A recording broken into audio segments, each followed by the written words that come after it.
चौथ जानते ही नहीं है। इधर साउथ में आप चले जाइए तो वो मुझे बोलते हैं, कहते महाराज जी करवा चौथ क्या होता है, उन्हें यही नहीं पता है। खैर अब तो थोड़ा हिंदी टीवी चैनलों के माध्यम से कुछ विस्तार हुआ है। आज भी इस देश में, अपने ही देश की बात कर रहा हूं, जो बिछुए का मैं तो नहीं जानती माता, उन्हें पता ही नहीं है कि बिछुआ, पायल ये भी कोई चीजें होती हैं, चूड़ियां भी कोई चीज होती हैं, भाल की बिंदी और मांग का सिंदूर, इसका भी कोई मैं तो उन्हें पता ही नहीं है। उन्हें ये नहीं पता है कि पति परमेश्वर होता है। उनको यह है कि बस ये हमारा सहयोगी है, ठीक है, ये कमा के ला के देगा, हम उसके लिए रोटी बेल के तैयार कर देंगे। एक संतान को जन्म देने के लिए प्रकृति ने बस ये नियम बना दिया है, एक स्त्री पुरुष की जरूरत है, इसलिए हम दोनों मिलकर के वो प्रकृति का काम कर रहे हैं।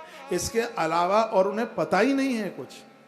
इसी देश की बात कर रहा हूं, जिस देश में भगवान शंकराचार्य पैदा हुए, प्रकट हुए, उस देश की बात कर रहा हूं, जिस देश में राम कृष्ण चल के आए। एक बार मैं नागपुर से आ रहा था, रेल में था मैं, तो मेरी बर्थ में ही आगे एक कोई व्यक्ति बैठा है, मेरे हाथ में भगवान कृष्ण थे। तो कहता कि ये क्या है, वो कहता ये क्या, जिस भारत में और जो कोई एक युवा 24-25 साल का लड़का ये पूछे कृष्ण को देख करके ये क्या है, तो क्या कहेंगे आप, क्या बोलेंगे? मैंने कहा भाई तुझे नहीं पता है ये भगवान कृष्ण है। अरे ये कृष्ण है, मेरे तो माँ बाबू जी ने तो कभी बताया ही नहीं कि कृष्ण ऐसे होते हैं। उसके घर में मंदिर ही नहीं, वो लोग कभी मंदिर गए नहीं, कभी पूजा पाठ किया नहीं, तो बच्चे को 24 साल तक उसे ये नहीं पता लगा कि कृष्ण होते कैसे। इस देश की बात की जा रही। तो किसी भी ग्रंथ को आप कहीं से उठाते हैं, उसमें यही लिखा है कि ईश्वर के बिना कल्याण हो ही नहीं सकता। रावण जैसे आताताई लोगों को भी भगवान की जरूरत पड़ गई है। तो आज की कथा को मैं यहीं से आरंभ कर रहा हूं कि नित्य भगवान के नाम का जप कीजिए। इसको जब आप माला के ऊपर जपते हैं तो इसकी महिमा और ज्यादा हो जाती है, इसका प्रभाव और ज्यादा हो जाता है। हाथ से हवा ढुलाइए और पंखे से ढुलाइए, क्या दोनों में अंतर नहीं है? हाथ ऐसे कीजिए, मक्खी उड़ जाएगी बस ऐसा करके, लेकिन पसीना नहीं सूखेगा। तो पसीने को सुखाने के लिए, हवा पूरे शरीर को लगे, उसके लिए आप पंखा हाथ में पकड़ते हैं। तो उसी प्रकार से मंत्र को माला के ऊपर जब जपा जाता है तो वह पूरे शरीर को ठंडक से भर देता है। वाइब्रेशन तो होता है उसमें, शरीर शीतल हो जाता है, बहुत आनंद हो जाता है। आइए हम कथाएं सुन रहे हैं, बहुत आनंद हो रहा है। 12 ज्योतिर्लिंगों की कथा चल रही है। कल आपने भगवान भीम शंकर की कथा सुनी, बहुत आनंद आया। भीम शंकर संगस्तु षष्ठ शंभुर महाप्रभु, अवतारो महालीलो भीमासुर विनाशना। उसके बाद में आपने काशी विश्वनाथ की कथा सुनी। विश्वेश्वरावतारस्तु काश्याम जातो सप्तमा। 7 में ज्योतिर्लिंग, और वैसे पहले कथा के हिसाब से तो 7 में, और वैसे प्रथम है, सबसे पहले प्रकट हुए थे। तो कहा है कि सर्व ब्रह्मांड रूप भुक्ति मुक्ति प्रदो मुने। संपूर्ण ब्रह्मांड को जो संभाले है ऐसे भगवान विश्वनाथ, जो भक्ति और मुक्ति दोनों देते हैं।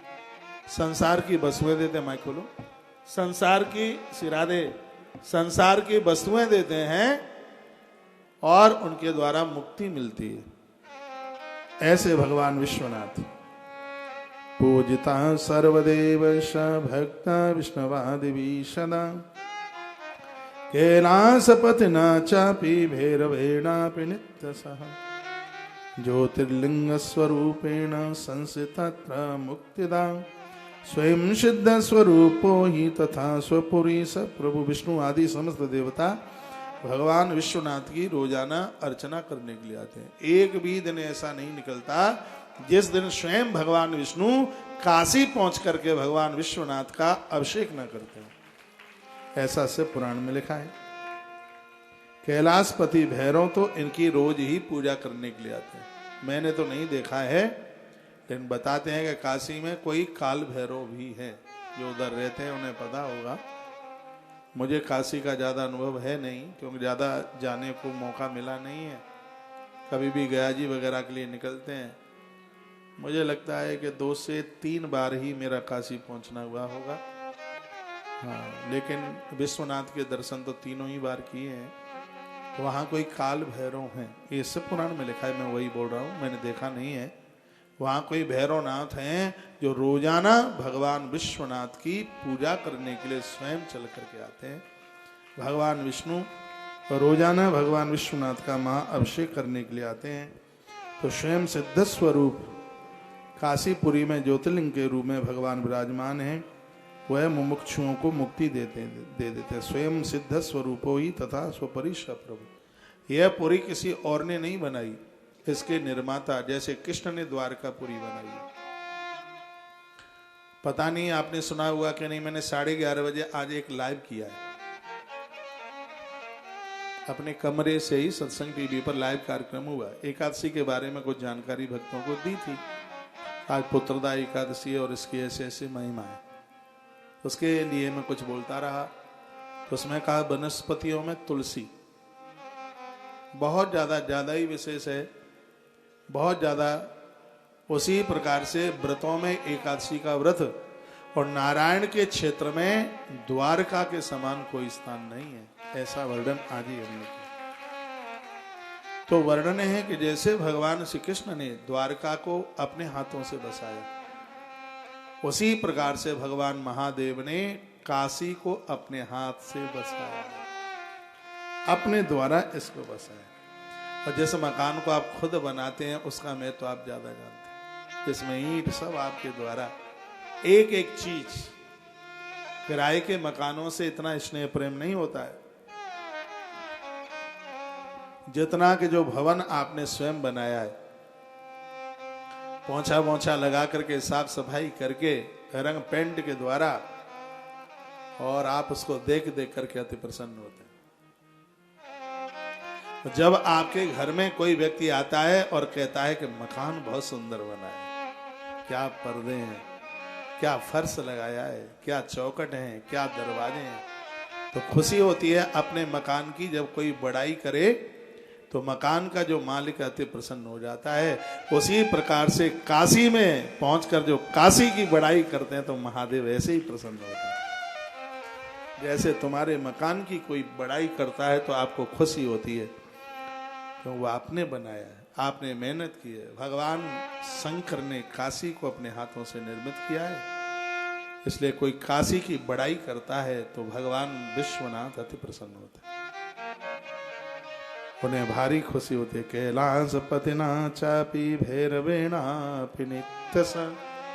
कैलाशपति भगवान शंकर की नित्य पूजा स्वयं भैरवनाथ आकर के करते हैं। काशी विशेषयोर भक्त्या तन्नाम जपकारकम।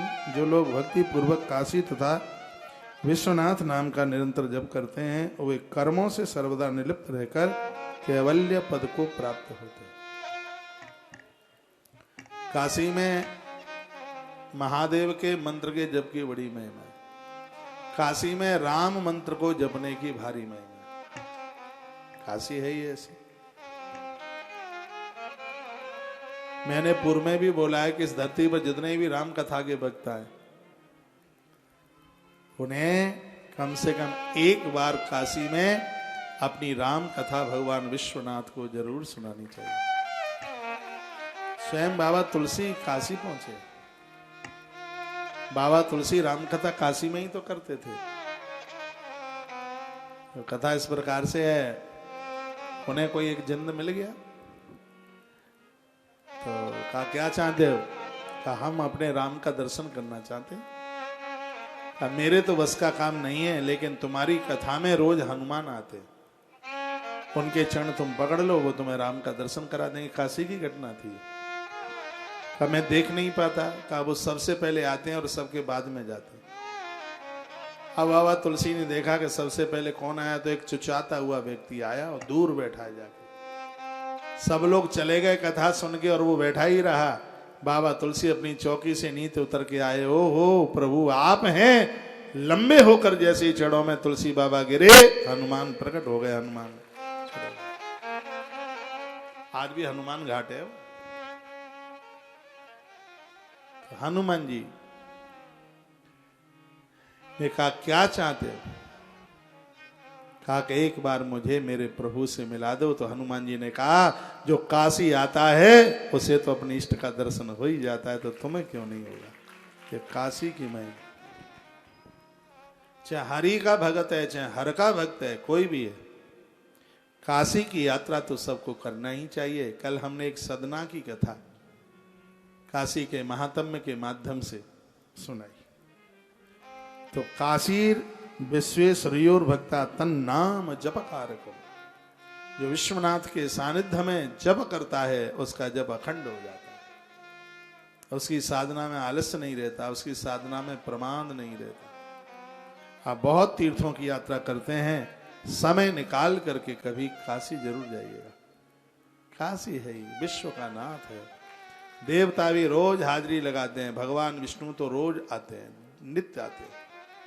भगवान शिव का अभिषेक करने के लिए भैरवनाथ तो पूरे दिन भर की पूजा भगवान विश्वनाथ की करते हैं। नाथों के भी नाथ हैं ऐसे बाबा प्रभु श्री विश्वनाथ, जिनकी कथा कल से आप सुन रहे हैं।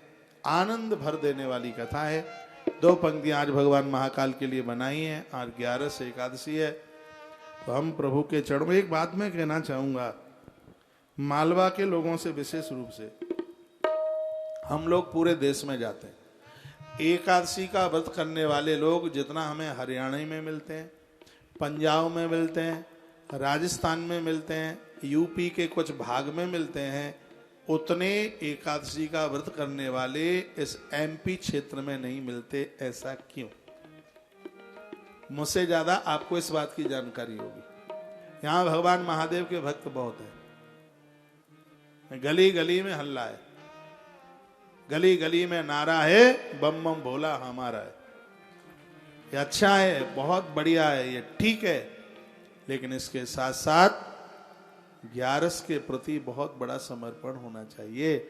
व्रतों में एकादशी से बड़ा कोई व्रत था नहीं और एकादशी से बड़ा कोई व्रत होने वाला भी नहीं। एकादशी की महिमा स्वयं भगवान शंकर ने माता पार्वती को बताई। स्वयं आप पार्वती 11 का व्रत करे तो आप समझ लो आपके ये व्रत कितना बड़ा है। इस व्रत की बहुत बड़ी महिमा है। कार्तिकेय को यह महात्म्य स्वयं भगवान शंकर बताते हैं। एकादशी का महात्म्य वीर अपने पुत्र कार्तिकेय को भगवान महादेव ने सुनाया। तो एकादशी का व्रत किया करो, ज्यादा नहीं 3 साल कर लो, उसमें एक बार अधिक मास पड़ जाए, उसके बाद फिर उद्यापन कर देना। नहीं होता है तो अपनी एकादशी अपनी बहू को दे दो, वो पूरा करती रहेगी। पहले आपने किया फिर बहू को दे दिया तो 2 उद्यापन कराने की जरूरत ही नहीं है। फिर जब वो छोड़ेगी तब वो उद्यापन कर दे। आप ऐसे ही नहीं छोड़ेंगे, आपको व्यवस्था नहीं है उद्यापन कराने की, तो अपनी एकादशी अपने परिवार में किसी को आप दे दें। लेकिन इतना ध्यान रखें, जब वो उद्यापन कराया जा रहा है तब वो उद्यापन उसी के नाम से कराया जाएगा जिसने एकादशी आपको दी है। हाँ, वो एकादशी उनके खाते में